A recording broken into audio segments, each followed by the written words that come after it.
So inside this swing low, all this price action, this is a swing on a larger daily chart, but we're looking at through the lens of an hourly chart.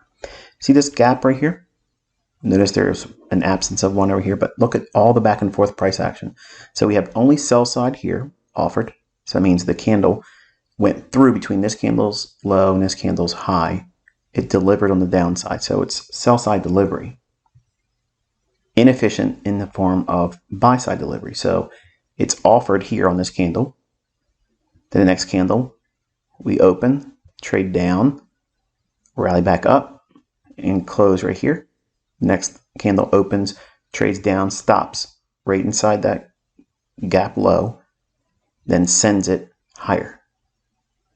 This is a balanced price range. Balanced price ranges tend to either stop at their high or low, or midpoint, or which will be consequent encroachment, midpoint of the gap. We can see that happening essentially here.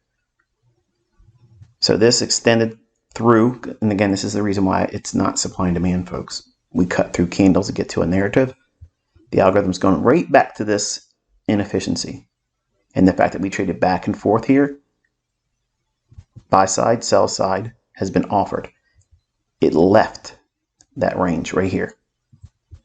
If it ever comes back down into it, it's highly unlikely that we'll trade to the low of this gap again and through it.